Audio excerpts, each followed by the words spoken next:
Hello, hello, and welcome to our very first standalone previews episode where we're going to spotlight the stuff that'll make you go broke.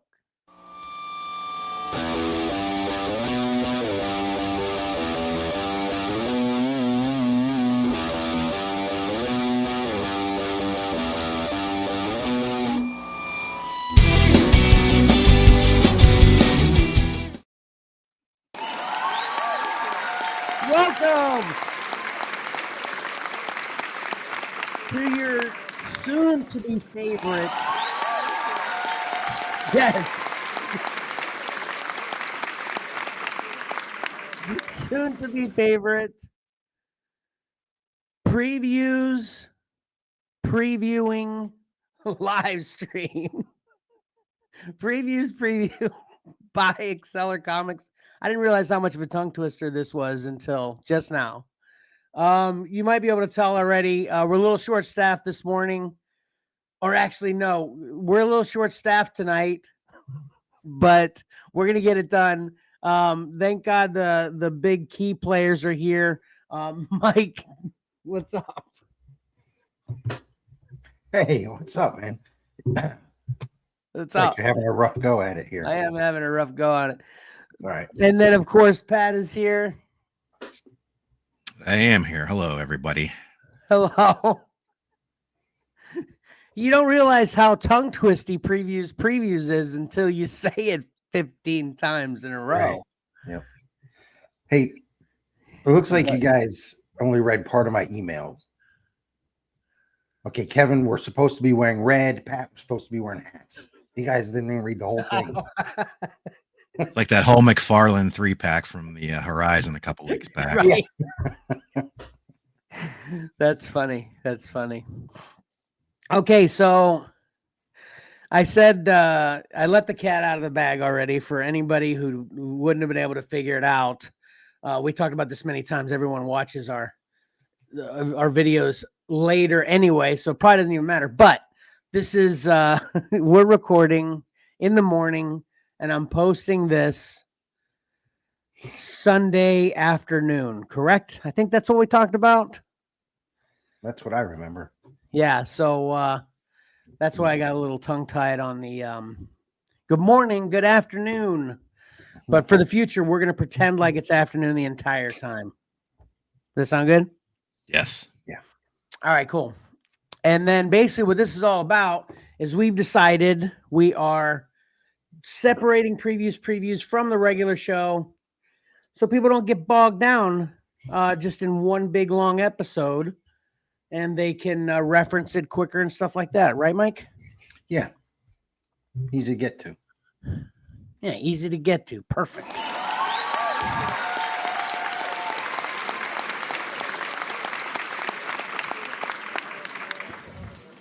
All right, so I guess I'm first. Yeah. And then are you looking at your text messages?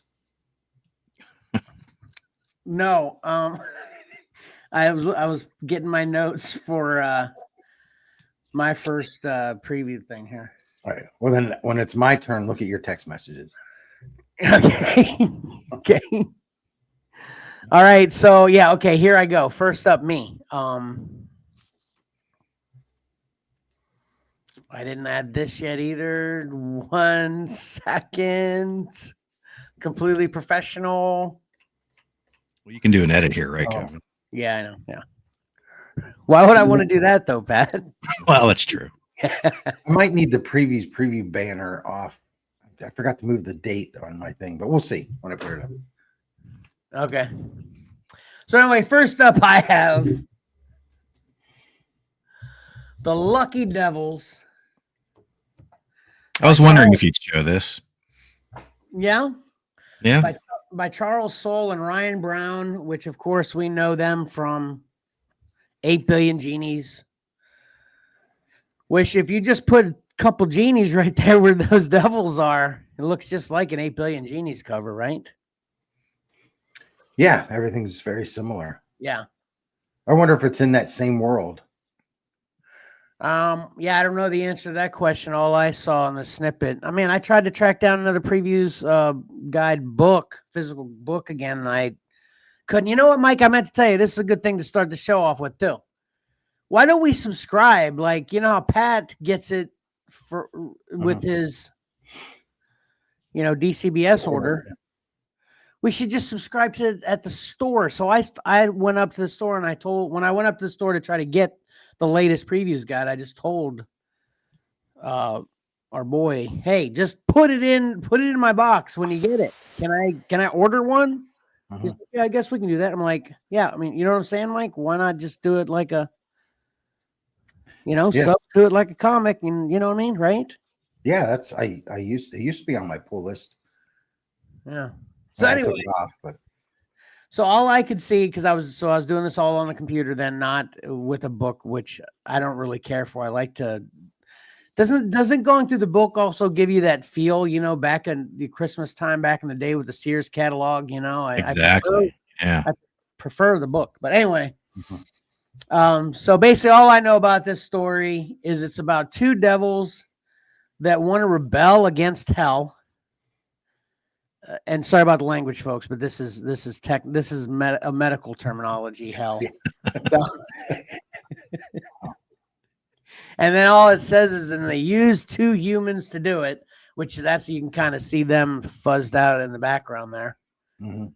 But I'm a little torn on this because I don't like supporting, bad things, but it seems like these little devils might be good devils. I don't know, So anyway, 8 Billion Genies and the actual creators of 8 Billion Genies doing this is enough for me to be interested. So I'll definitely pick up issue 1 on this one. Lucky Devils. I wonder if Mike from New York will be subscribing to this book. I feel like there's a joke there I'm missing. I know. I missed it. Oh, he loved your reviews of 8 Billion Genies. So yeah. Okay.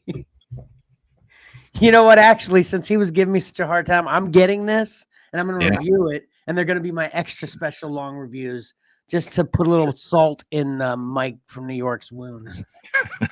All right, Mike, you're up. All right. Sorry.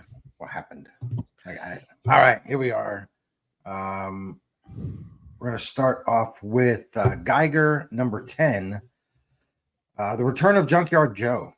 I'm not getting this series, and now I wish I was, because I really liked Junkyard Joe, and I knew he was coming at some point. So as Tariq Geiger's quest to find a cure to his radioactive condition continues, he finds himself once again face to face with the U.S. Army's most dangerous weapon. So I think this would be pretty cool. I may end up picking it up just because I like Junkyard Joe character. That's the A cover, Gary Frank, and then we have Jerry Ordway with the Action Comics #1 homage. And it's so cool if you look at the bus.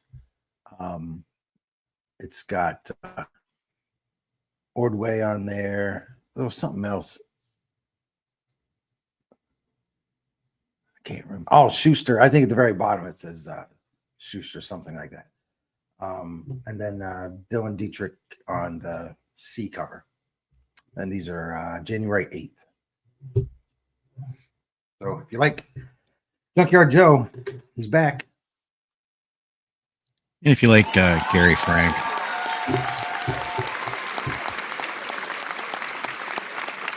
Yeah, very true. Obviously, Gary Frank's interior artwork too. Yeah, a couple months ago, I started getting caught up on Geiger and the whole universe, the Ghost Machine universe. There, I read all the older stuff. I read the Junkyard Joe miniseries, like the 80-page giant. Now I have like a Geiger limited series, then this series to get to. But yeah, I'm definitely going to get to it. It's Gary Frank's artwork is awesome. The Geiger character's design is really cool. Junkyard Joe is really cool. I was going to ask you until you said you weren't getting this book, because I noticed number 7 for some reason they spotlighted that like a big starburst around number 7, and I couldn't figure out why they did that. I'll have to read to find out. Apparently, yeah. Yeah, this one was just a victim of budget. Yeah. You know, I'm sorry I missed that whole thing. Like you pointed out, I needed to check my text, so I had to respond. I had to respond to a special guest host we have coming in. But this is awesome. Yeah, I totally. When I saw that first picture, this is very cool. You know what else is? You know what's dumb?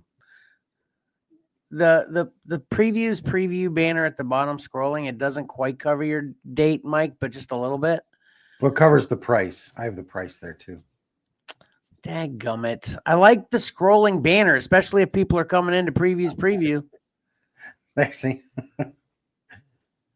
I guess I You need bet to I'll just Move it take it down around. when it's affecting. What'd you say, Pat? Too bad you can't move the banner around where you And want what it it to should be. do is just raise the video screen the size of that. It shouldn't scroll over. I'm gonna send an email to StreamYard. Tell them.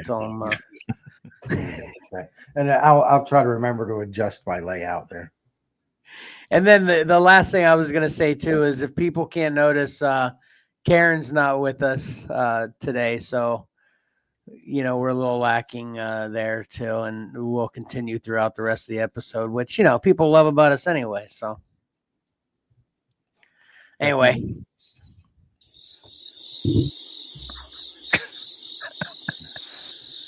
All right, Pat, you're up. All right. My first offering is from Boom Studios, and it is When I Lay My Vengeance Upon Thee, #1. The writer here is Gus Moreno, and the artist, and the reason why I spotlighted this is because the artist is Jacob Rebelka, who's sort of an artist I recently discovered and have been following. He did that Jacob limited series, or sorry, Judas limited series. His artwork's really cool, really stylized, but really cool. This is about a disgraced preacher from America who gets sent to South America to help out with exorcisms, and all kinds of shenanigans ensue, apparently. So just sort of that occult horror supernatural stuff. Mix that with Jacob Rebelka, and this is probably going to be on my short list of ordering from this month's previews. Issue 1 of 5. It's a 5-issue limited series, and it's a $5 cover price. Very nice. I knew this was going to happen. You guys are going to show me stuff that I'm going to want to add to my list. That's how it always works, right? Yeah. That's what we're here for. Already busting at the seams.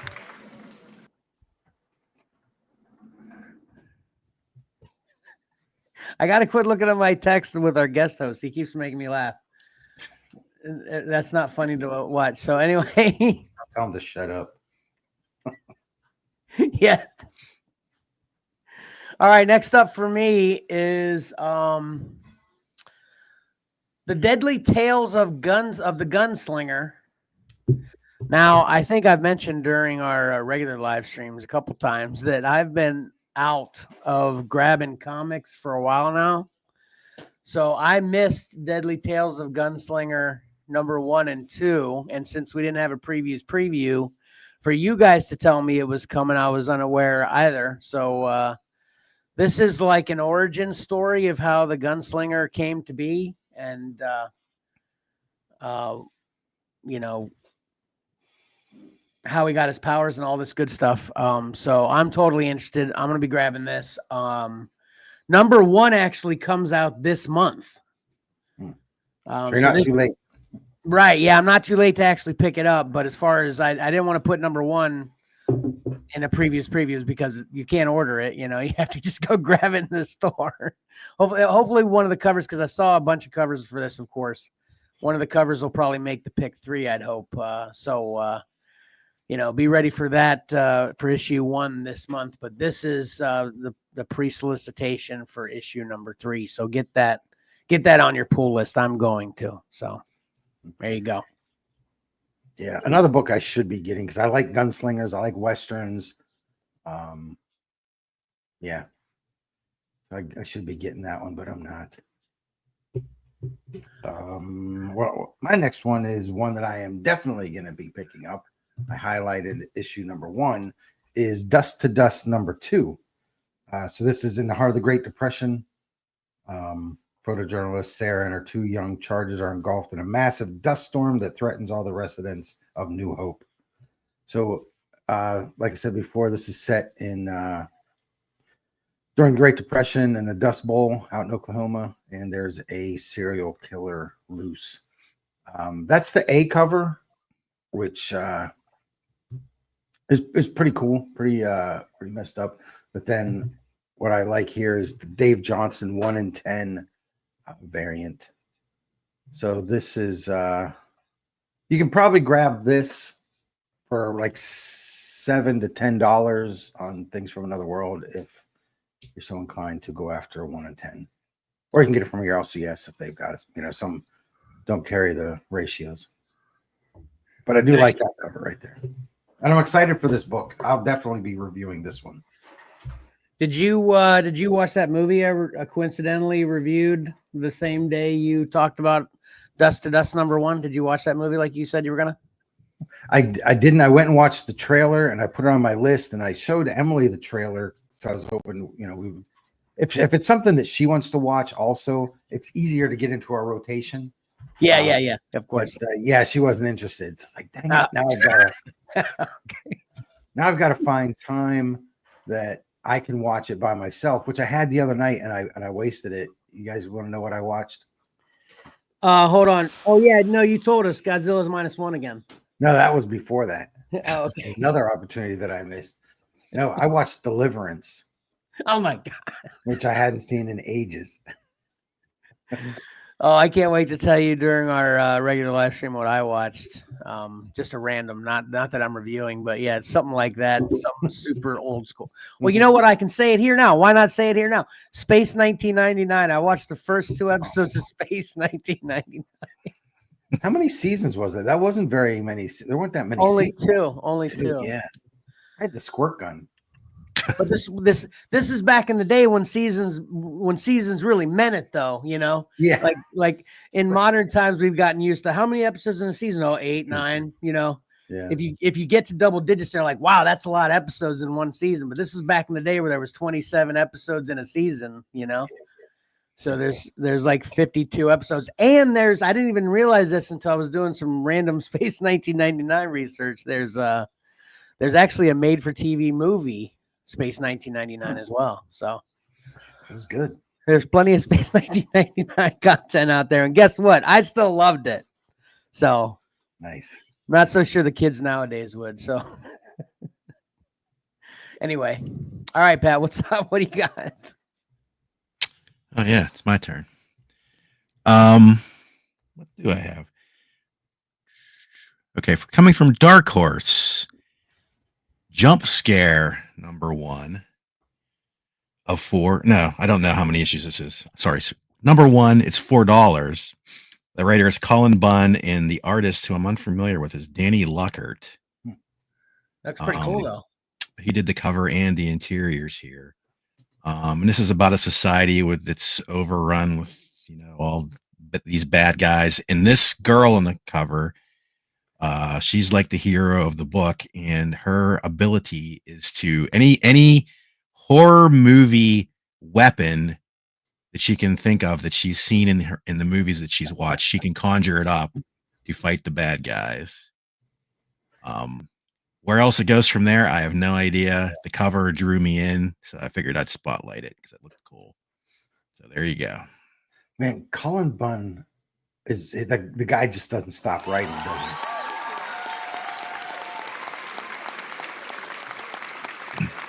I mean, every month you can probably find 4 or 5 books with his name on them. Yeah, from all over the place, you know. Yeah, seems like. Yep. When you got those creative juices flowing, you don't want to waste it. Because his name will pop up on my list somewhere here too, I think. Yeah. He's not on my list. Well, he's a horror guy, so that checks sense. out then. Yeah. All right, what is next up on my list is arguably a horror, though. This is the official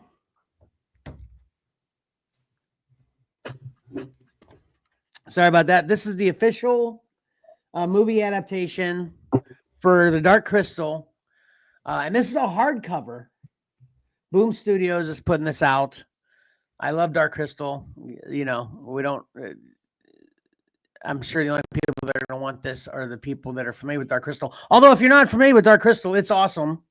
But the biggest thing that, biggest reason I put this on my list is because I have the Dark Crystal, and this is just a reprint of the mini series official adaptation. But this is, which is only 2 issues. But this is hardcover, so that's why I thought this would be cool, especially for the price for a hardcover collection, and it's going to have some little extras too, besides for just the actual original 2 issues.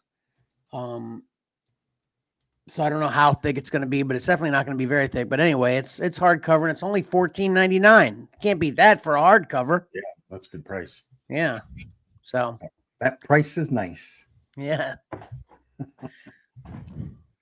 right, Mike. All right. Next up, and this is to let Kevin know, in case he's not aware, I've got another Spawn title here. This is No Home Here. What?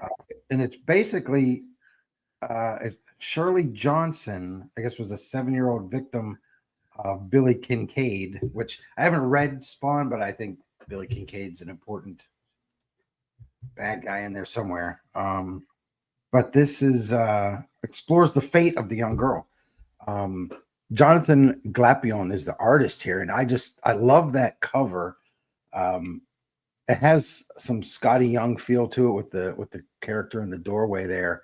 If you know anything about it, is like I Hate Fairyland. It's very similar to that. Danielle Henriquez is the writer. I think it's a miniseries. Let me see. I don't have it. It's Enrique. Yeah. Enriquez. Yeah, Enrique. Yeah. I overthink it sometimes. It's kind of like Marine Corps. There's an S in it, but you never hear about it. Yeah, I think President Obama enunciated the S. Right. January 22nd, and as you can't see there, this is holding true to the Spawn books, $2.99. Cover price. Love it. Love it. Great. Yeah. Another reason that I should be getting the Spawn books, but I'm not. That looks cool though. Yeah. There you go, Kevin. There's the Spawn title for you. Thank you. I did not see that. It doesn't lead you to believe that it's a Spawn book because nowhere on it does it have Spawn or anything like that. Yeah, so I didn't even read it to find that out because I just glossed over it. Yeah. Oh, that's why we're here. Yeah, exactly. See that $2.99 cover price. You can probably thank Todd for that because he pumps out all this Jokerized variants to bring in the cash, right? Subsidize, his comic book. Yeah. So, support your Jokerized randomness out there if you want to keep the $2.99 cover price. That's a very good point. Good point. I'm going to start demonizing the Jokerized stuff. And what's his new line called? What's his new line called? Todd's Mods. Yeah, Todd's Mods. Yeah, we got to invest in that since that's what you were saying he moved on to from Jokerizing. So, okay, cool. Well, I don't know that for sure. You might see more Jokerizing. He may Jokerize a mod. That's true. Oh my God. That's so hilarious. All right. Sorry, Mike. Sorry, Pat. Go ahead. All right. Another offering from Dark Horse. And this one, this is resurrected from a previous lost episode that we never did that I had a list compiled for, but it was resolicited this month. And that is The Art of Marvel Snap. This is a hardcover book. 224 pages, over 300 card illustrations collected here. It seems pretty cool. It $50 for the hardcover here. Get those pre-order discounts rolling for you, and maybe you can pick this up. But I think like most of us have fallen off playing the Marvel Snap game, but you can't deny there was some pretty cool artwork involved there from original creators, well-known creators and or otherwise. So I always love a good art book. So That's there for you go. sure. Yeah, this was something I was thinking about, but two reasons. One, I'm happy that I fell off the Marvel Snap train because it was consuming too much of my life. But then also the price tag on it, I was like, yeah, I don't know about that. But yeah, I guess you can get it more reasonable prices, especially if you wait until later. Probably grab it from Ollie's cheaper too, or something. Maybe, Yeah, hopefully. But maybe. yeah, this is definitely something that was interesting too. Yeah, because like you said, Pat, there's interesting to me as well, I should say.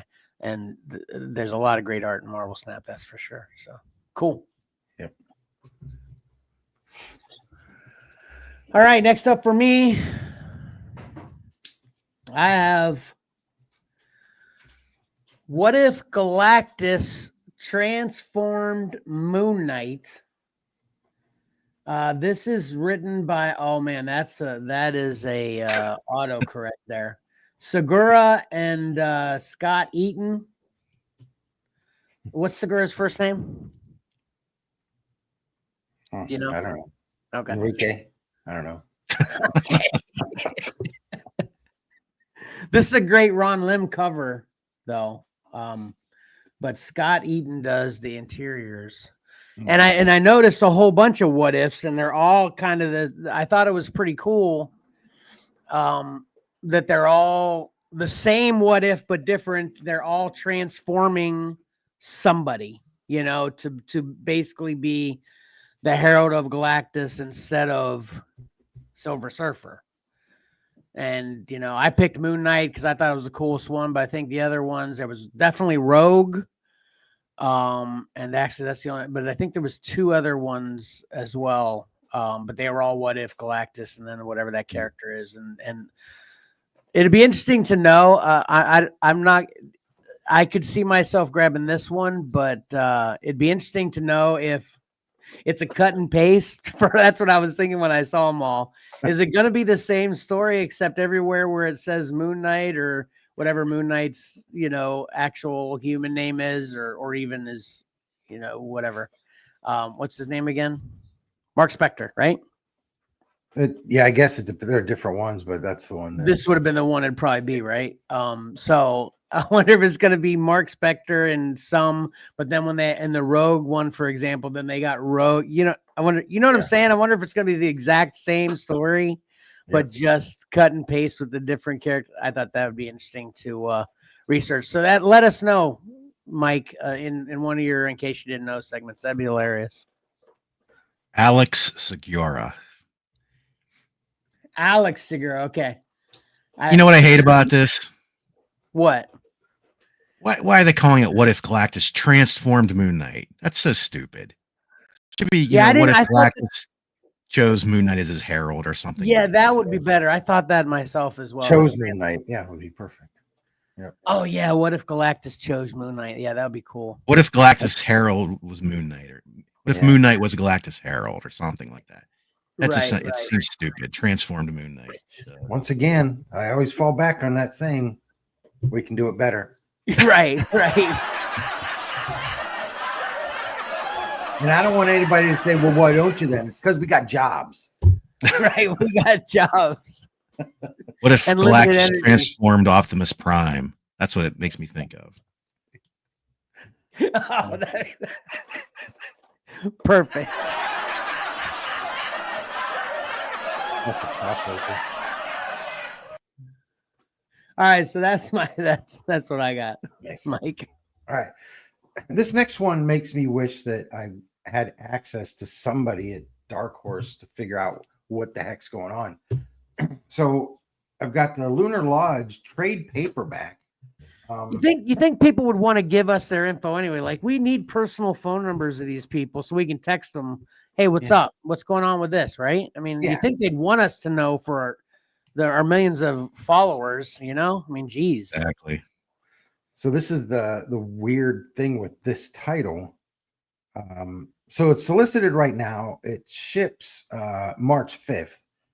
So it's a little bit further out than the other books on here, but it's kind of par for the course with this thing. It collects issues 1 through 4.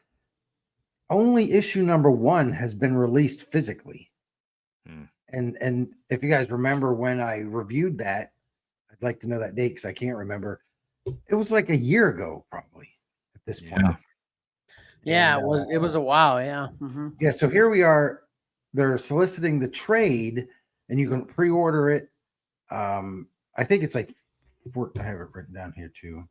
It's $20 for a soft cover. But where's 2 through 3 or 2 through 4? Are they ever going to release them in single form? That is crazy. So was it originally published by Dark Horse? Yes. Okay. I think. Wait, is it Dark Horse? Yeah, Dark Horse. Yeah. Yep. No, I'm asking about with their original issues, Dark Yes. Horse. Okay. Yep. I was thinking maybe it was a case where it was like an obscure publisher and they just couldn't get it out, so Dark Horse picked it up. I know what you mean there. There are a few books like that I have pre-ordered. I think they were from, I thought they were from Boom or something, or Scout. And I think they were having some issues with paying the artist or things like that. But this one, Dark Horse pays everybody. They're pretty on time with stuff. So, and obviously it's not that a book isn't completed if they've got the trade paperback material. So I don't know. But anyway, this is if you go back to my review from a while ago, this guy's wife goes off on a business trip and she's saying she's staying somewhere, and then he realizes he has to get a hold of her, so he calls and finds out that she's staying at a different place. I can't remember now. Anyway, he follows her, and she's a werewolf. That's all I got. So I'll be ordering this because I need the rest of the story.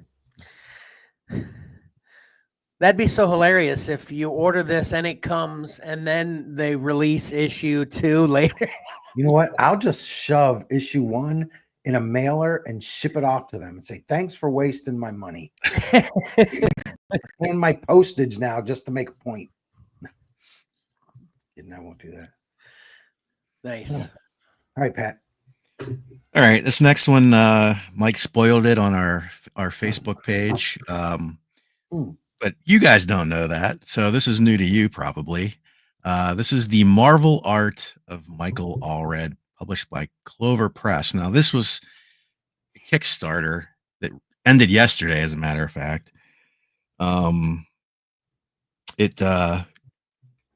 They wanted $10,000 to kickstart it. It finished at $163,733. That was close. Yeah.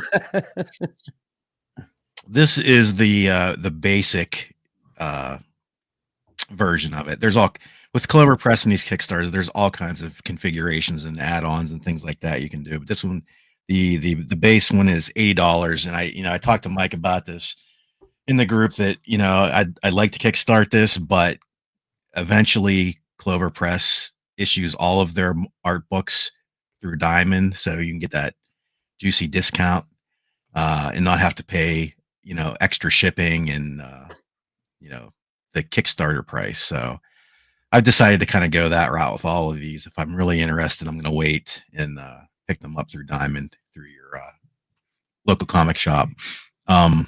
This is sort of like all the versions of it. There's a slip cover one, a dust jacket one, a signed version, and then in the past they've offered 2 portfolios. In addition, well, there's 3 portfolios that you could pick up with this one at $60 a piece. And there's also this. I think this is just because it's a Mike Allred project. They went all wacky here, and there's a puzzle, there's sticker sheets, and the most interesting thing to me is a 35 or 36 piece card set, which I'd love to have, but yeah, I think it's Kickstarter exclusive, I think. And so yeah, I'll miss out on that, but I'll probably end up picking this up on down the line. And just be curious, because they were offering all these as add-ons, there's all the books that they've published so far. Clover Press. So I don't have any of them yet. They all look really well done. Very cool. If you're interested in a specific artist focused solely on Marvel art. That's the other caveat, I guess I would say. It's not all encompassing of their career. It's just their Marvel stuff. So, but they look really cool, and this is definitely one I will be picking up when it exits Kickstarter and goes through normal channels. All right, so here's the big question for you, though, Pat. Yes. So go back to the second graphic you had. So if you were going to get it from Kickstarter, which one of those would you get? Like, and you know, don't think about how much it costs and stuff. Just which one of those would you prefer? I probably, you know, if money was no object, I'd probably get the slipcase version. So it's the $100 one, right? Yeah. Okay, so here's the question then, okay? You're waiting for these to be mass produced, but you're following it on Kickstarter. It needs $10,000 to make it, okay? It's at $9,900 with 15 minutes to go. Or let's make this more realistic. With a day to go. Do you pull the trigger and be that last $100 to make it happen? Or if it doesn't happen, you just be like, you know, didn't happen. Oh, well. Well, if we're going by the rules of money's no object, yeah, I'd do it. But okay. But it would be based on your finances at the time for the final decision there, but you'd want to essentially. Yeah. I mean, you'd want to put it over the hump to make it make sure it makes it. Gotcha. Yeah. Okay. See, if it was me, I'd go, you know, somebody's going to. Right. But then everybody else out there is going, you know, somebody's going to expecting me to do it. And that is a crazy number though to make it though when their goal is only 10,000 though. Yeah. Insane. I love when it outperforms their expectations sometimes. Yeah. And maybe it might be, you know, sometimes I think printing places and all that, they have a minimum. It's like, this is the threshold here. Yep. For us to do this project, we need at least, you know, 500 units sold or 1,000 or something like that. So that's what they set it at. And then, yeah, they just have to list that even though they know they're definitely going to beat it or whatever, basically. Have you guys ever backed anything that hasn't been fulfilled? No. Kickstarter or what's the other one? I can't remember the other one. Yeah, I did too. Bitter. I never have. So you guys just lost your money then, right? No. Yeah. Oh, they send your money back? Well, there's two cases. You know, if there's a case if it doesn't fund, they never take your money. But if it funds, you never know if they're going to come through with the product. Oh, right. Oh, that's right. They don't even take the money. Yeah, that's right. I've only ever funded things twice. And yeah, I forgot. They don't even take your money until they show that that many people have committed. Right. Gotcha. Okay. But then, yeah, I've heard stories of it actually funding and then they don't deliver. Then in that case, you don't get your money back because they took it to do it and they just don't do it and you don't get it. Right. Yeah, Stay tuned. Stay tuned. That's my case. Going to be a lot of, what do you call those when it's got 1 million people involved in a lawsuit? What are those? Class action lawsuits? Yeah. We'll talk about that in one of my upcoming items here today. So okay. Hold on. Yeah, hurry up, Kevin. Let's go. I want to get to that point. Okay. All right. Next up for me is I'm going to grab my first Ultimate book because it is Ultimate Wolverine. This is going to be by Chris Condon and Alessandro Capuccio, and it looks cool. And every time I think Pat's been the one that's reviewed a couple Ultimates, haven't you? And then you know, I'm hoping this will be just as good as that. And it definitely looks cool. Bunch of cool covers, but this A cover is actually my favorite cover of all the covers coming out. So I'll be grabbing Ultimate Wolverine. Yeah, this is also on my list. The sort of the scenario behind this is Wolverine is the Winter Soldier in the Ultimate Universe. He's being controlled by Colossus magic in Omega Red. So obviously we're expecting a face good guy turn by Wolverine here at some point, just like the Winter Soldier. But yeah, that's the setup for this book, which is kind of cool, kind of different, kind of cool. I was going to highlight this, so I have a little bit of information on it. Cover wise, you said there's some cool covers. What really caught my eye was, I didn't write down who the cover artist was the connecting cover. So there's a connecting cover set, and get your pens ready because you're going to need Ultimate X-Men number 8, the Ultimates number 6, Ultimate Spider-Man 11, Ultimate Universe Year 1 number 1, Black Panther number 11, and then Wolverine number 1 wraps it all out. It's the right bookend. It's a really great connecting cover set that I'm not going to get because I don't get it in. well, like I was saying, I just looked at this through the website, and Yeah, they didn't have the image wasn't available for any of them on the website. So I did see that, but the image wasn't available, at least what I was looking at. So yeah, it's really great. I just didn't gather the stuff presented, so I bailed on that one. that's cool to know. That's cool to know. I always want to know that. We've talked about that many times with connecting covers, especially when they span multiple titles. And I think even sometimes when they span one title, they skip issues and stuff like this. They're weird with connecting covers, but they're awesome to get them together. So, stay tuned because I will be covering more connecting covers. Okay, I can't wait to get to that. Let's just get. No, I'm just kidding. Yeah.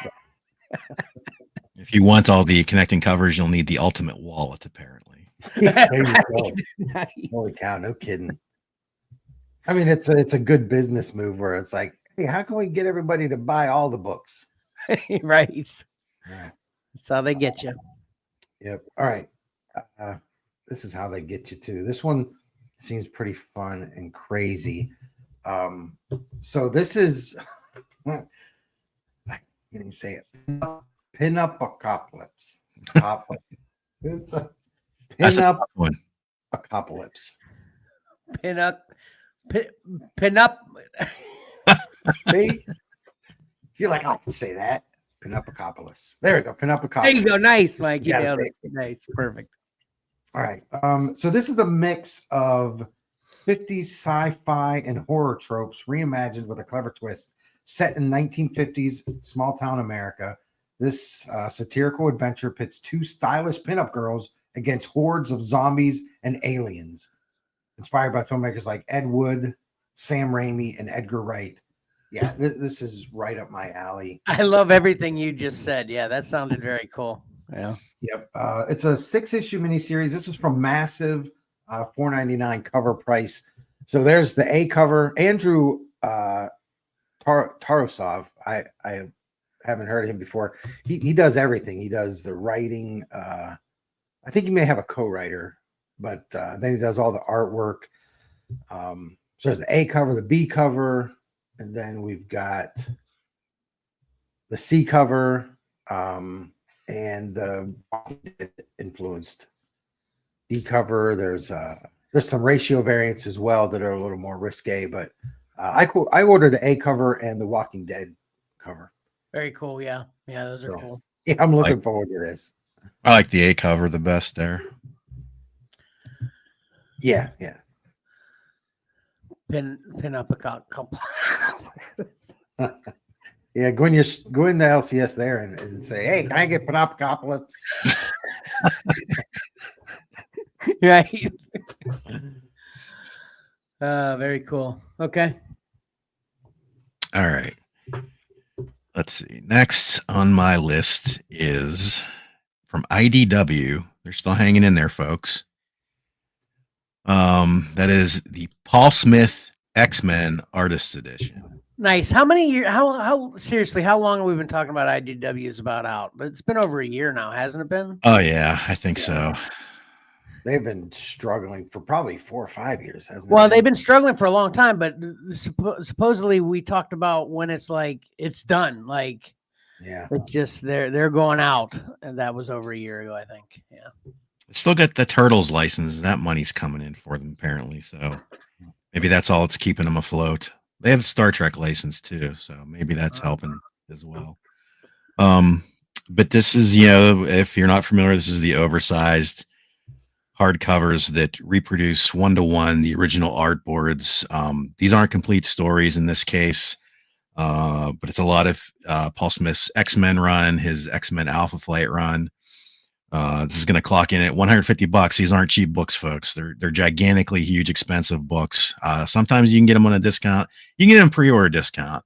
But still, they're still expensive, obviously, coming at retail $150.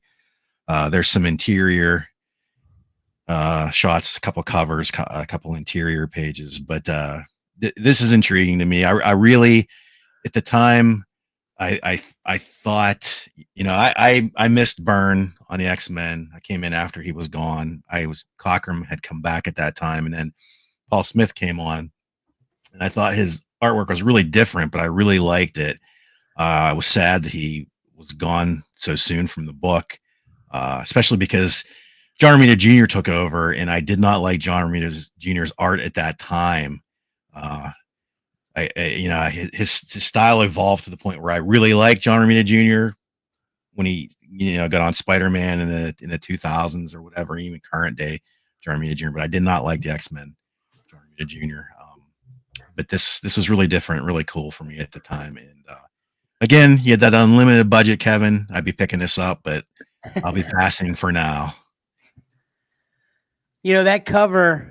This is one of my least favorite Wolverine covers of all time. This looks like this should be Wolverine Jr. This is how Wolverine's kid should look. That's what I always thought about this cover. You guys feeling that with this? He looks so young, like a little kid, No? I don't see it, but.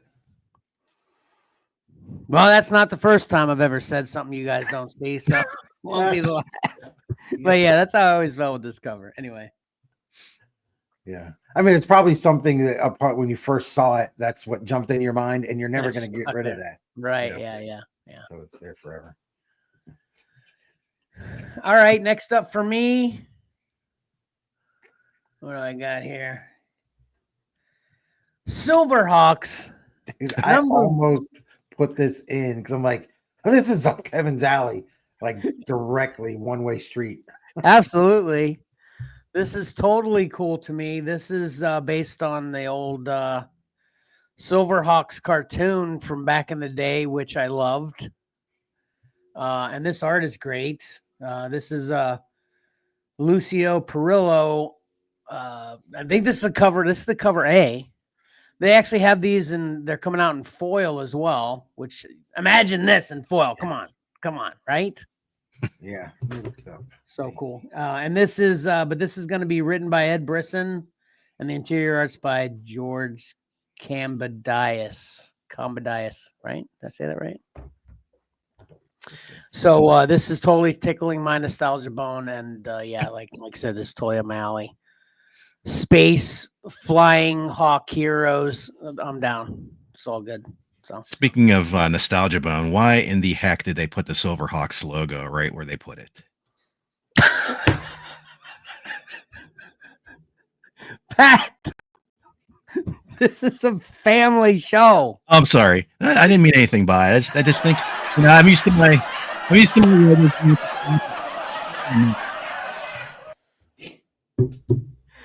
I think the laugh track totally cut you off there. Try that again. Sorry. Yeah. I just was saying, I usually like my logos at the top of the book, not the bottom of the book. That's all I was meaning when I said that. I totally was tracking. Yeah, that would make more sense across the top. That's where it totally belonged. So. Well, you have to know that if you're not pleased with this one, you have 25 other covers to choose from. Is that all? That's it? Variants. Or 25 variants. There's 26 covers. The A, and then 25 variants. So I love that. So I never got into Silverhawks as a young man, but I've often wondered this, and now Mike Manley, co-creator of this character I'm going to talk about, is pretty active on socials. I could probably ask him, although he might take offense to it. I always wondered, Darkhawk seemed like a very close rip-off type of design to all the Silverhawks, because they were all sort of similar. They all had different color armor. They had the wing thing, and I just always thought Darkhawk looked like a Silverhawk. Right, right, Yeah, you might like start a fight there. right. You're like, you know, But Darkhawk is totally an Earthling, Earthling. Because Silverhawk are in a different galaxy in space with whole different thing, So Yeah, but I think that's how he got the costume. The Darkhawk costume was Oh, from really? I don't know outer anything about space. Darkhawk. Yeah. Okay. Yeah. yeah, I mean, you can't create a character like, Spider Guy and put him on Mars. Right. Have you guys seen those TikToks where the guy compares the music and he's got like the Yes. original, the latest here, and then shows how the original was done? Yeah, Like, I love those videos. yeah, me too. This would be great to be like Silverhawk, Darkhawk. Anyway, so yeah, grab Silverhawk #1. Heck yeah. All right, Careful where you grab it. I really like what Oni Press is doing with a lot of these EC books. So we've got Cruel Kingdom here, and I think there's a couple other ones that they're finishing up. So I think they're just doing some small 6-issue runs on these. So this is their first ever dark fantasy anthology, conjuring tales of magic, myth, and murder from forbidden realms. Like I said earlier, Colin Bunn's name will be coming up. He's got a story in here. I imagine he's going to have a story in every issue. I think this might end up being a 6-issue series. So Al Ewing, Justin Jordan, Dennis Culver, and Chris Condon. Kevin mentioned one of the books. Which one's Chris Condon doing? He's doing one of your books, I think. I think that was Silverhawk, right? Ultimate Wolverine. Yeah. Oh, Ultimate Wolverine. Okay, yeah. Okay. So Charlie Adler on art, Adam Polino, and then 2 one-name artists that I haven't heard of, but me and one-name people, come on now. And Leo Max. So those are 2 Mortal Kombat characters, I believe. Well, these artists are going by those names. So there you go. Once again, another EC book, Cruel Kingdom. I noticed that cover. I thought it was a cool cover, but I figured for sure you'd be spotlighting that book, Mike. Yeah, I wanted to put up the B cover, which is the one that I ordered, but then upon further inspection, it's not suitable for a family-oriented show. So go check it out if you want. It's pretty cool. Okay. This reminds me of another one I hope one of y'all are highlighting that I didn't highlight. I'll explain later, but anyway, go ahead. All right. Next up for me is another Kickstarter and another artist edition. This is Jason Pearson's Body Bags. This is again $150 Kickstarter. They were shooting for $45,500 to make this book happen. It's currently sitting at $97,478 with 5 days left. So this collects Jason Pearson's original Body Bags limited series in the artist edition format. Like I said, shot directly from the original art boards. Jason Pearson kept all his original art, so the stories are all completely complete here. And they're doing a lot of extras for this too. There is a artist edition plus, which is a smaller book that collects a lot of the stuff he had planned for a follow-up limited series that never made it, which leads me back to our discussion about unfulfilled Kickstarters, because he kickstarted that book. He was a perfectionist, and he was always tweaking his work and unsure of his work, and that was a Kickstarter that went unfulfilled. And I should say this is like an effort, co-published effort between I have it here somewhere, I think 20 gauge or Shotgun Press. It's a smaller publisher, and along with Scott Dunbier, formerly of IDW, who's created his own Act 4 publishing group, and he was the originator of these artist editions. So he's he's taken that effort along to his new company, and they're kickstarting this body bags artist edition. Now, what I was trying to get back to was they are going back. You can back this for $1 and let them know your original pledge to the miniseries that Jason Pearson intended to publish but never fulfilled. And they're going to put that amount of pledge against whatever you're backing for this current Kickstarter, which there's no problem with it, as long and it already has met the goal.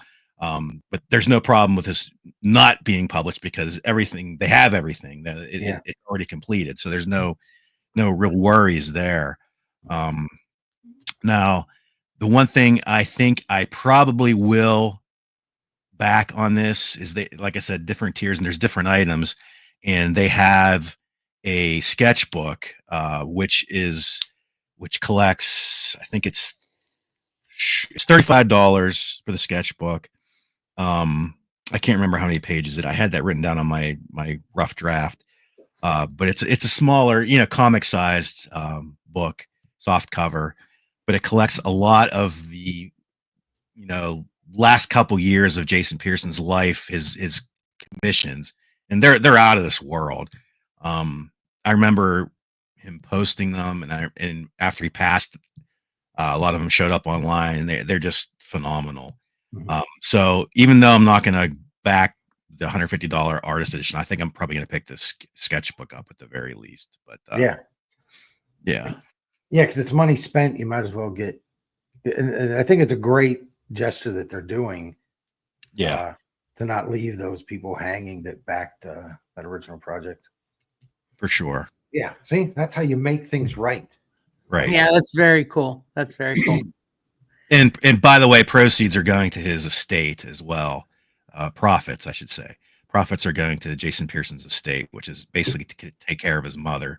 So there's that too. Did either one of you read this when it was out? Yes. I did not. I don't know when this came. I don't think I was collecting when this came out. I mean, speculating. 90s. Yeah, I was, but yeah, I don't recall it. Probably like 1993, I'd say. If I had to take a guess. Dang, that was like, if it was indie, I was on it. Missed that one. I was in the Marine Corps, so I missed a lot of stuff. Yeah. Except protecting our freedoms, Mike. Yeah, I don't miss the sand. All right, very cool though. All right, next up for me, I have the Flash Gordon trade paperback. This is volume 1. I always feel like whenever they put out trades, I'm always like catching it on like volume 5 or volume, later. So it's just, I'm like, oh, sweet, a volume 1 of something that I'm interested in that I didn't obviously collect. This was before my time. This is the original collection of Jeremy Adams, Will Conrad, Flash Gordon run. And, obviously it's the typical Flash Gordon story that if you're probably going to want this, you're probably familiar with already. This is a Dan Panosian cover, though, which is cool. And this is going to be published by Mad Cave, which we like Mad Cave too. Yeah, this is definitely something I'm going to be grabbing. Because I've actually thought recently about grabbing these in the singles. So, this makes it life much easier, of course. So, Yep. All right. This is next up. I have The Sacrifice #1. This is from US Comics. And actually, you can order this through the LCS, or you can go to their website, order this. They have a bunch of other historical comic books. Artwork by John Cardoso and Fabio Jansen, with Joe Bennett on the cover. Doug Peterson's writing it. Excuse me. This is George Washington shares the tribulations of a brutal winter with his soldiers at Valley Forge where the prospects of an American victory seem bleak. I don't know how many issues this is going to be, but $3.99 from US Comics, and it's good looking artwork, and you know, you get some of that history there, which is always fun. Is this a spin-off of that other book you've been reading and reviewing lately? The Sacrificers. Yeah. No, this one's based on real world stuff. But that's how I found this, is because I'm always keeping an eye out for the 1 in 10 variants for the Sacrificers. Okay. And excuse me, when I was looking to make sure, you know, when the next one was coming up, I saw this. I was like, wait a minute, that's pretty awesome. And you know, we're right down the road from Mount Vernon. We've got my wife worked there. We've got that George Washington connection. Yeah, very cool. Yep. So there you go. All right, one last Kickstarter offering for you. This one has already ended, but you can still back it. Late pledges are open. This is the EGM Compendium, the Electronic Gaming Monthly Compendium. This was by far my favorite video game magazine when I was growing up and through my teens, even my 20s. Man, I loved this. This was it. Too. Yeah. Not Game Pro, folks. It was Electronic Gaming Monthly. It was the magazine. It was more, I think, serious, more adult centric than Game Pro. They always had good reviews. They had a good review crew. You could pretty much trust the reviews as being spot on. I just love the magazine. So this is sort of highlighting, you know, everything that they published under the Electronic Gaming Monthly banner. It spotlights every issue, gives the game of the month, gives a little bit of the highlights for every issue, a lot of behind the scenes things. It's very cool. And they also, one of the draws of this campaign was you could back it and get a digital archive of every single issue, which I think is awesome too. This was it was set at 35,000 was what they were looking for. As of yesterday, and like I said, you could still back it after the fact. It was sitting at $833,020. Holy cow. That's insane. It's crazy. Let me ask you this, Pat. Do you still have your original EGMs? I do. Yeah, me too. It seemed like there was a lot of these in the current previews. You know, they had the gaming, the tabletop gaming. They had the Star Wars Insider. It was like quite a few magazine collections. Oh, really? I missed the Star Wars Insider one. I would have been kind of, well, I guess I didn't miss it. It could still be ordered, right? Yeah. You can still order it. Yeah. And I've always been a magazine collector, you know, which I'm always torn about, because obviously I can go back to look at it, you know, but like, you know, collecting comics, thinking of that, you know, you go back and you read a story, but going back to a magazine of you know, it's kind of like we were talking about earlier with previous previews. No one's going to go back, you know, years from now and watch an old previews we do, unless they thought we were particularly funny, which could be the case. But anyway, it's all the appeal is the interest of getting a review of what's coming out or what's new and stuff like that. So, you know, like I said, that's why I'm kind of torn with keeping all my old magazines as to, am I really ever going to look at those, but I still can't part ways with them, you know? So then I was just thinking, I guess I'm not alone because of these kind of things. And that's crazy with that number. We're super, super, super not alone then, I guess, Pat, right? I guess so. Yeah. Do you ever go back and look at them? No, not really. I mean, It's kind of an odd collecting kind of thing. And I'm saying that being one like that, I'm not trying to be insulting to anybody. Yeah, I know. Yeah. You know what I'm saying? So, but it's also kind of what you say kind of spotlights kind of why I ultimately held off backing this. Again, here, I figured I'd wait for a potential retail release. You know, I know I'm not going to get the exact same thing, and they're saying you probably won't be able to access.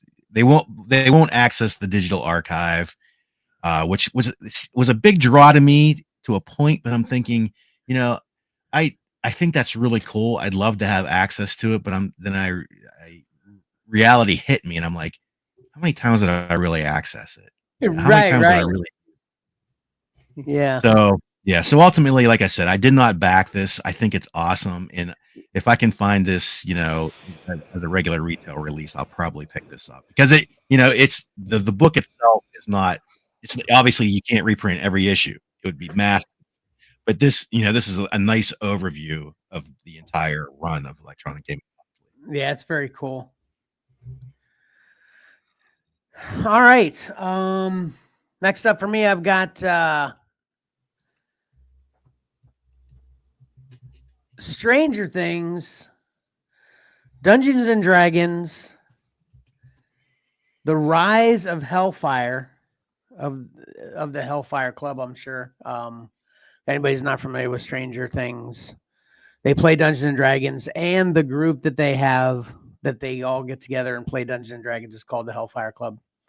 I love this. I love the mix of, when these, because this is I think the third time they've had a Stranger Things and Dungeons and Dragons and then X, title afterwards and different stories. So this is very cool. Unfortunately, I'll admit though I haven't read one yet. So I'd assume, and what I'd hope for reading it, the scenario is, the people in Stranger Things playing Dungeons and Dragons, but we're actually visually seeing it. So I think it'd be very cool.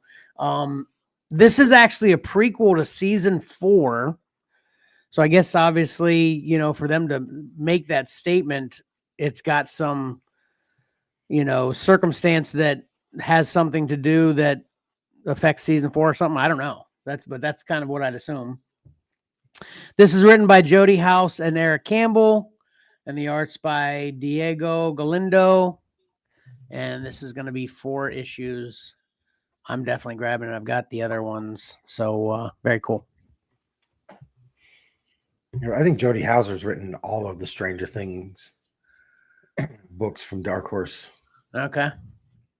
Is she a novelist? Like, did she write young adult novels or something? Is that where I'm remembering? I don't know. I've only known her from comics. Okay. But yeah, so if you ever want those first 2 Stranger Things sets, I got them. Maybe I'll trade you. Trade you something. No, I have them too. I already have them. Yeah. All right. Next up. You said that kind of definitively. Like, why'd you get them? Were you interested? Why aren't you ready to read them? Well, I got them initially because I like the Stranger Things show, and came out, I was like, oh, this is great, and then they just kept on coming out, miniseries after miniseries after miniseries. And I was like, okay, whoa, I don't like it that much. Right. Well, why does that make you want to so easily part with the ones in the past? Did you already read them? No, but I don't have all the other ones. They aren't intertwined like that, though. I know they don't connect, but also it's like if you're interested in that, I know that if I ever get around to reading them, it's 10 years down the road. Gotcha. Right. But if you are interested in reading them and I can get them to you now and you can read them sooner. Oh, okay. I appreciate that. Okay. Better use. I just thought maybe you changed your mind for some reason. Okay. Gotcha. It's more of a practical. It was more of a practical thing. Got it. Okay. Right. Yeah. Gotcha. Okay. Go ahead. So next up, the Seasons, another Rick Remender book with Paul as a Seda. I can't, Pat, you know his name? That's good. Yeah. Okay. He worked with Robert Kirkman on what was that book? Yeah, here I have it. I had the Cinemax TV show. Anyway, you can go look it up. So this is a decade after the Seasons sisters' beloved parents disappeared. A wicked carnival arrives in town. Within its big tent is a dazzling show led by an eldritch ringleader who offers comers all a window into their heart's every desire, provided they each leave a piece of themselves behind. What attracts me to this one is the Rick Remender writing it. It's going to be out there and pretty well written. So this is, I think it's ongoing. Maybe I don't have any inclination that it's a mini series yet. So that's the A cover. And we also have some really nice variants. Jordi Lefebvre, the 1 in 15 Kiki's Delivery Service variant, which I was looking for because it's one of Cora's favorite Studio Ghibli movies, but cheapest I can find it. Online right now, like eBay, someone has it for like $75, but I think you can get it for $25 on DCBS. Still a little bit too rich for me. And then the Kent Williams 1 in 25 is a really nice cover too. So January 15th on these, and they are $3.99. Yeah, the book he did with Kirkman was Outcast. Outcast. Thank you. Yeah. Yeah, really, really great art. He did some work in the Hellboy universe way back when. Okay. As well. All right. The last book on my list. This is interesting because if you remember back when I did the wrap up of the last X-Men run that I was a little disappointed with, I said one of the highlights was Joshua Cassara's Wolverine. I thought he was awesome. Well, apparently Marvel did too, because he is the artist on the new Deadpool Wolverine book. This is number 1. It's $5 cover price, written by Benjamin Percy, and like I said, art by Joshua Cassara. And man, he does the interiors too. Yeah, yeah. I might have to get that. That's probably at least the first 3 issues, Mike. Then I'll be gone. Of course. This is very cool. Yeah, man. Like I said, his Wolverine in his X-Men issues was just out of this world. I thought, why don't they put this guy on a Wolverine book? Well, sort of. So here we go. So yeah, this is something I probably would normally not get because of the artist on board here. At least for the initial couple issues, I'll be picking it up to see how it goes. Yep. Very nice. Yeah, highlight that one because I'm gonna get it. Yeah, I almost had this on my list too, but I had to make cuts and Yep. All right, I got 2 left. Next up, I've got Bad Batch, Ghost Agents by Dark Horse. This is always confusing as heck to me. I mean, is Dark Horse still having, like they do the High Republic adventures too?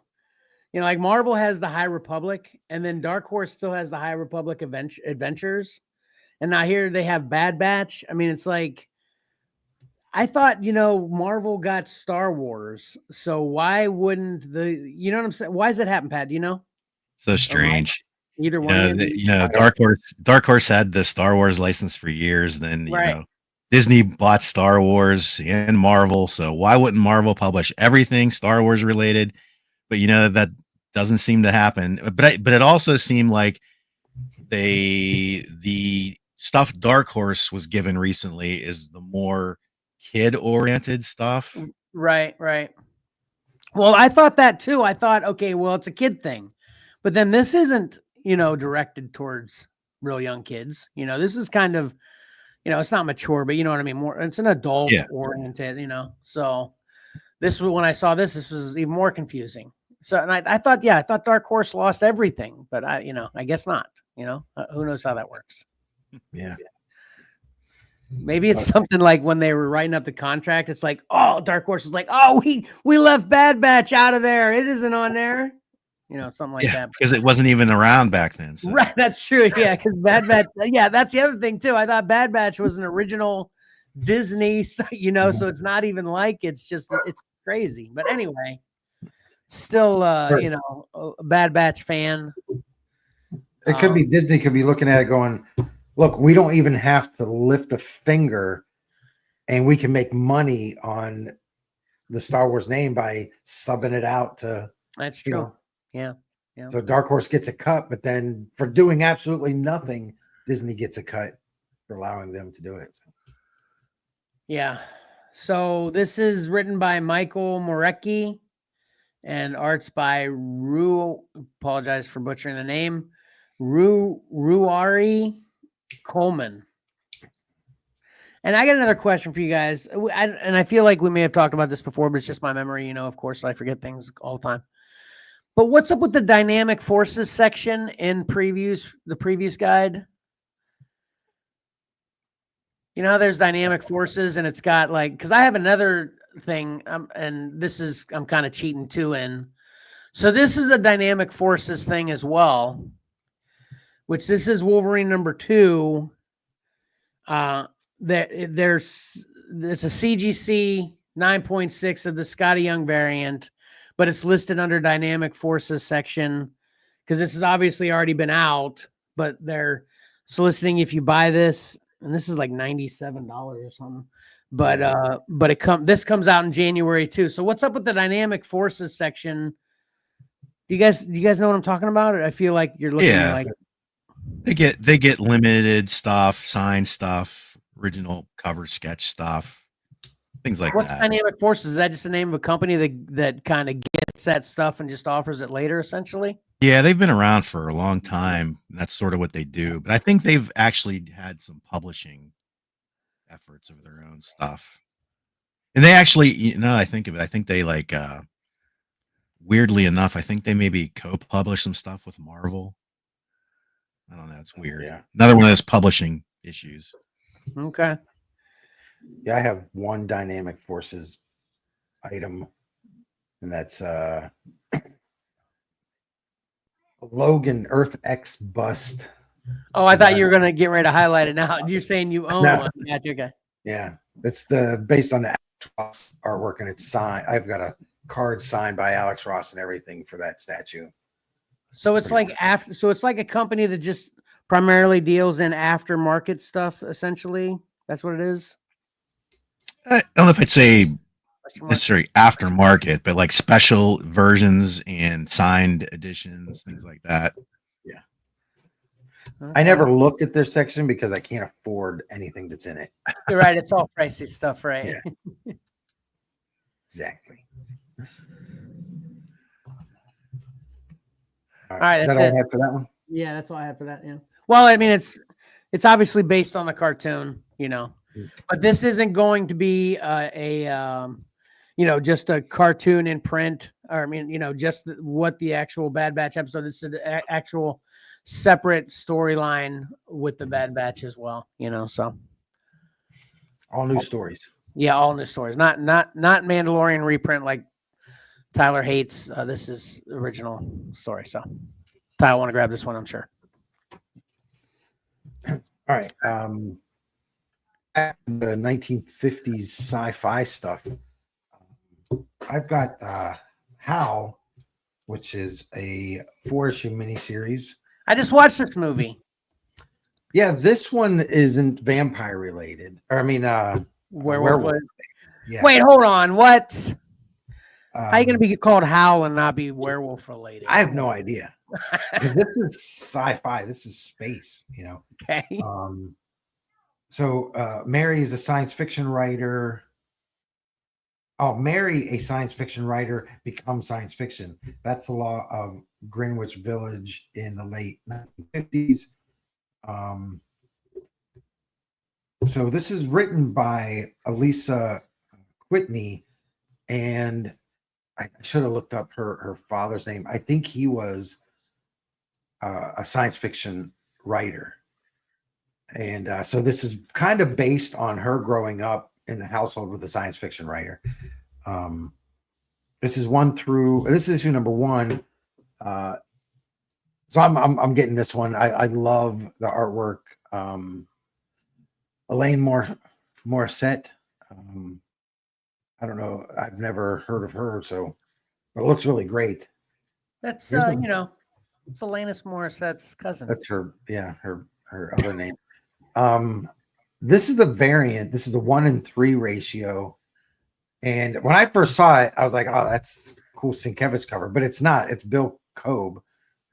And I kept looking like, that's got to be wrong. That's so Bill Sienkiewicz. But I went and looked him up. I was like, yeah, he's a really good artist and got some great work out there. So this is a 1-in-3 variant. And lucky enough, I've got the covers for issues 2, 3, and 4. So I'm getting this series. I love the artwork. Looks great and pretty, 1950s sci-fi stuff. Yeah, I'll check it out. I like the color scheme. It's cool. Yes. Yep. And for me, I like consistency. Yeah. In the books, covers, and themes and stuff like that. So wait, let me see issue number 1 again. Oh, geez, I don't know. Go to the other 2 and 3 and 4 again. You got a red Howl for 1, a blue, teal, whatever, Howl for 2, orange Howl for 3, but then back to a blue, teal Howl for so close to perfect, so close. They either needed to make that Howl number 1 orange, or Howl number 2 or 4 something besides for teal, orange, and red. So close. Man, I'm canceling it. Well, we'll see. Sometimes they change. No, they still look cool though. Yeah, I'm obviously messing. So right. That's from who's putting this one out? Ahoy Comics. Ahoy. Mm-hmm. Pat's familiar with them. I think he gets what's the one book? The wrong world. Earth, yeah, the wrong Earth. Wrong Earth. Yeah. Yeah, Ahoy is always the one that I've envisioned will eventually publish Xcellar when it gets printed. Because I've heard it enough times, but it seems so small that they need help. So when a great idea and a great book comes along, they'll take it, but it's not so big that they would refuse us because we're so unknown. You know what I'm saying? Right. All right. I'm out, Kevin. So if you have any more. Okay. Yeah. My final one. Yeah. Because I think I had one that you had picked. So this is my final one. I've got Time Slide. This is written by Steve Fox. There's an E on the end of that Fox there. Is it Foxy? Foxe? Foxe? Huh? Folks, yeah. I didn't even But anyway, Steve Foxe, Foxe, whatever. And art's by Ivan Ferrelli. This is a great Kyle New cover. And this is another thing about the Dynamic Forces. So Dynamic Forces was soliciting this separately. You can get a signed copy of Time Slide, and this is where I actually saw it. I scroll through Marvel and DC the fastest because there's so much, I take my time looking in the other parts. And I totally glossed over this looking through Marvel and didn't even see it until I got to Time Slide because they're soliciting a signed copy of this by Steve Foxe that you can get. But then the then number 1 doesn't drop until January anyway. So it was in the regular part of Marvel solicitations as well. So if you don't want it signed, you ain't got to fit out it's 19 and random numbers too. It's $19.61 if you want it signed by Steve Foxe. But this is a matchup for the ages. I've been waiting for this forever. I don't know if you guys feel me. But isn't this? I always thought about this, and maybe I missed it because obviously I'm on and off collecting my entire life. Pat, you've been more consistent. So, have they made a title with Cable and Bishop before? Yeah, I'm not sure, but you'd think they would have run into each other somewhere along the way. Right, it's a perfect matchup, right? Yeah. So, and of course, as you can imagine, they're jumping all over time they're the only 2, of course, that can stop, events that are in motion that will be the end of all mutants, because there's somebody, and they intentionally kept it secret in the description. Some evildoer that is actually going back in time to affect when mutants first came to make no mutants exist at all. So basically, it's kind of saving all mutants, So Cable and Bishop hooking up, which it seemed like they should have done that a long time ago. So anyway, that's my last one. All right. I have a couple more. Okay. My next one is just want to highlight the sacrificers. Mainly I'm putting this one up there because that 1 in 10 from Carla Wizgala.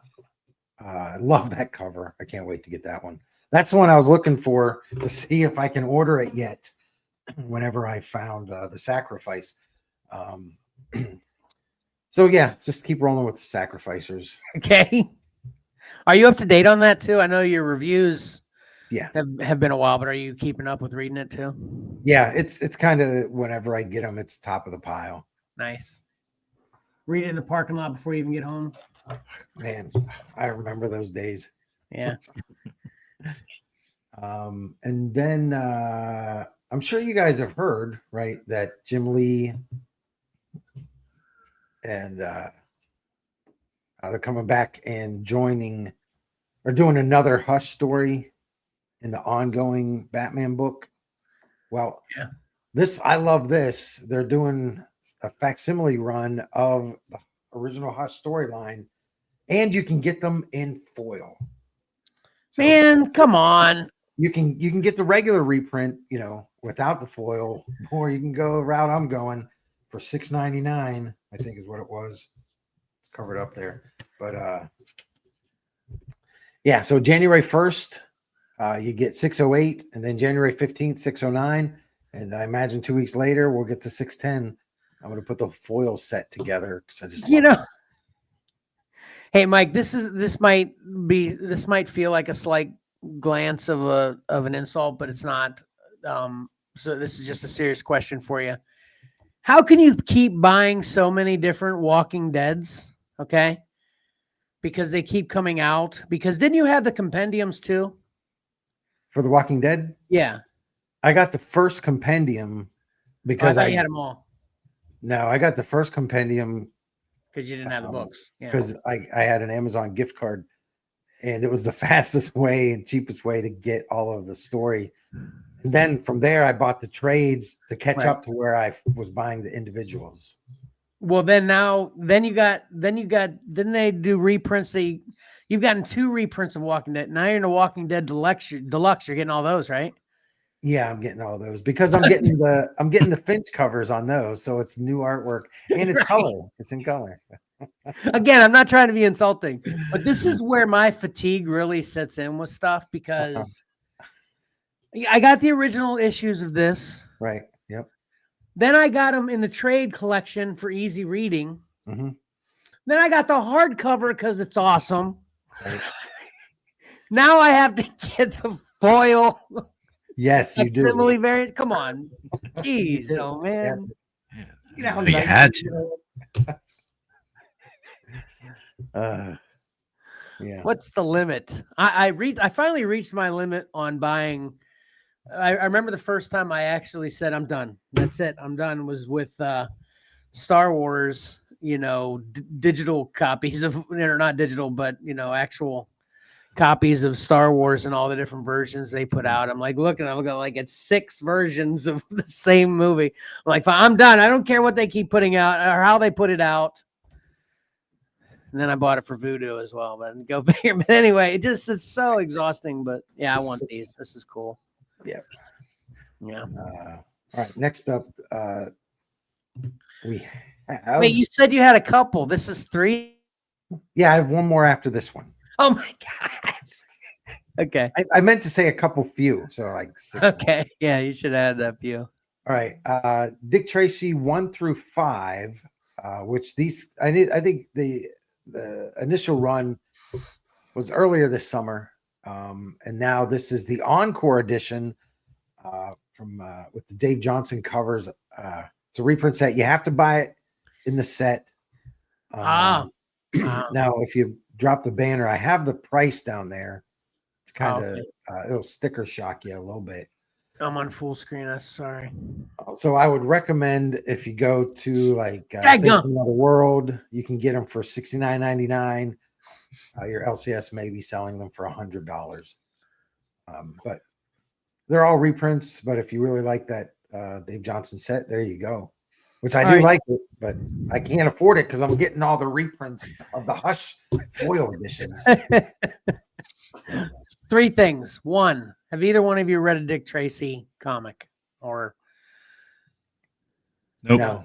I bought a really cool collection. I got it from a flea market of all of the Dick Tracy newspaper comic strips collected together. So I want to check that out. I was just curious as to if you guys had. 2, these are awesome. I love the way these look, but yeah, that's far too pricey for something I just think looks cool. And then lastly, is this a new thing, or is it just my horrible memory again with sets, reprint sets? I noticed that for I think 2 or 3 things in this preview where they're putting out reprint sets. So they're not even putting it out to where you can just get one at a time or whatever. You got to buy the whole set at once. And obviously, of course, even if you're just looking at cover price, even for a cheaper comic, $4, you got 5 books, 6 books, you're looking for $20-$30, is that a new thing, or have I just been, I'm late to the party? The first time I ran into it is when Boom did the Something is Killing the Children David Mack sets for each story arc, which were great. And I was getting those. And then for some weird reason, I don't think, and I know I actually chatted online with David Mack about it. It wasn't his call to do this. They had one 6-issue set that was like a website on exclusive, and it cost $100. So I was out. I was like, okay, I was in for getting all of them. Yeah. And now that one is now $100. So I stopped and I didn't get the next one. Do you remember when that was? Last year. Okay. How about so you, it Pat? is fairly recent. Yeah, 2 years ago, maybe. I don't know. No, that's this example is immediately what came to mind when Mike brought it up. So yeah. Yep.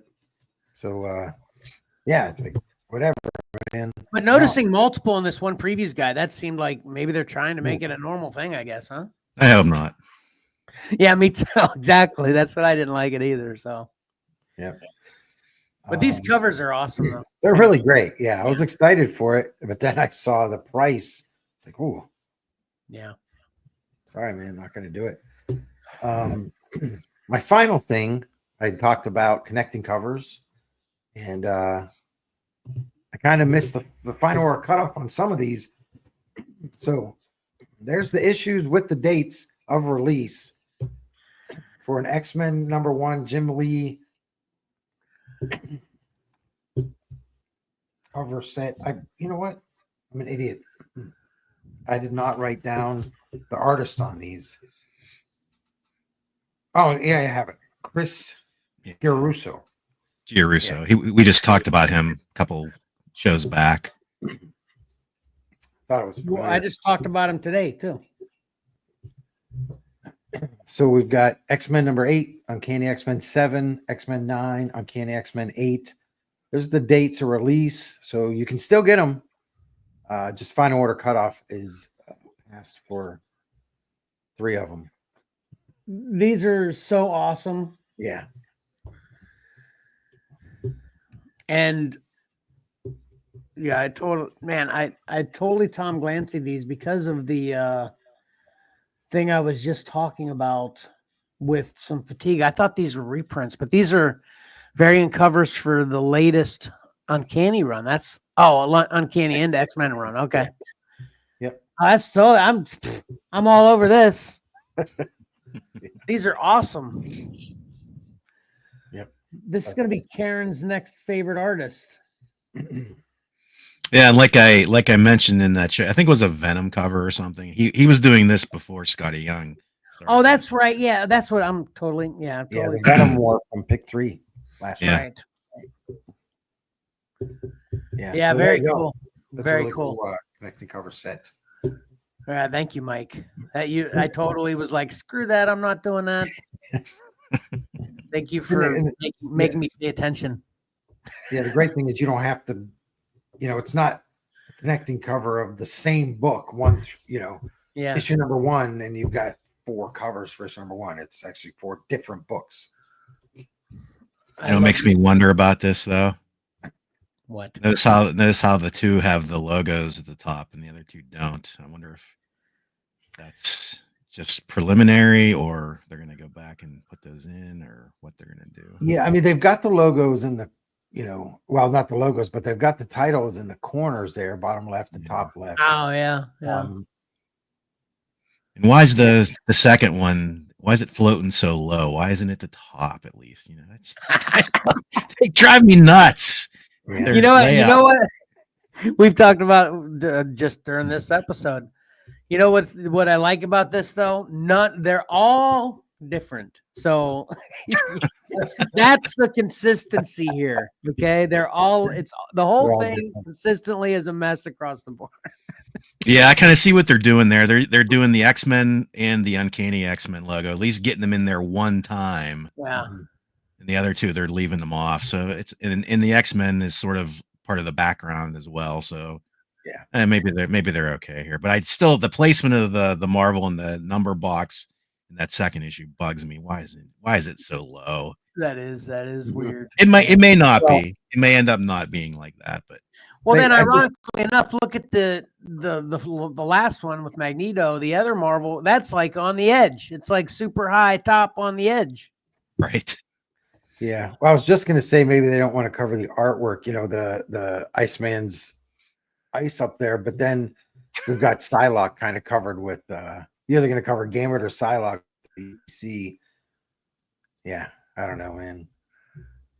There's no UPC on that last one with Magneto either. So these they're all subject to change. I suppose. Yeah. I'm all for UPCs on the back cover. Yeah. I mean, come on. I hate that. You hate them on the back? Yes. Why? Because when I'm going through CLZ and I just want to scan a barcode, I got to take it out of the bag. Oh, well, scan them before you bag them. I'm always so broke that I can't afford bags and boards right away. So I'm doing all mine with them still out of the bag. The first thing I do is throw them right in a bag before I even touch them again. So. I'd like to, but I have stacks of on Move to those transparent backer boards. There you go. Those are nice. That's true. I have thought about that because I'm sure I am it's a cheap. fan.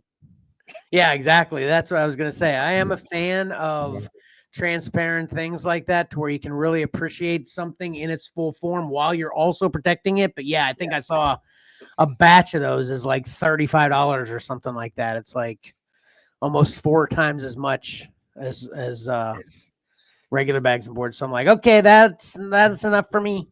I'm not getting those. Yep. Well, that was my final one for the week. All right, awesome. That was a great final wrap up there too, Mike. Good job.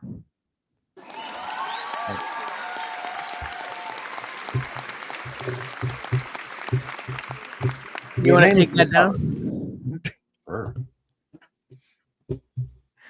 Man, I don't know whether this preview ran extra long because we've been so preview-less for a while now. Maybe we were really feeling it today or what the deal was, but geez. Our special guest host for the show today is in the background chomping at the bit. But anyway, so I'm gonna keep this real short and sweet while we close this out real quick. I'm just gonna put our follow banner up while I just say what's going on. So we're complete transparency. We're recording this Saturday morning. I'm dropping it Sunday afternoon. So basically, the next thing you'll see in succession will be our next cover combat round tomorrow night, 8 p.m. Eastern Standard Time, and then we will not have another live stream of our regular show for 2 Saturdays. So I don't have any of my dates. I don't have my act together, but we plan on doing a previews episode separately like this, starting consistently now. at least once a month, and I couldn't be more happy about it. I don't know how you guys feel about it. I've said I think Mike came up with this idea that I thought previous preview was one of the best ideas of all ideas. So I'm happy we're trying to find a way to make sure it happens regularly. Do you feel the same way, Pat, with it? Yeah, it's nice to break it away. Yeah. Yeah. All right, so that'll do it though. Did you guys have anything else? Nope. Oh man, I didn't even think to come up with some kind of clever previous closing, so I'm gonna wing it. Okay, so thanks for checking out our show. Go out and grab all this awesome preview stuff. We're glad to be back with it, and until next time, don't forget that appreciating great comics and collectibles is awesome, and looking through a catalog like it's back in the day with the Sears catalog at Christmas is a lot of fun. So why not do both and grab your previews guide and get some ordering done? Xcellar out.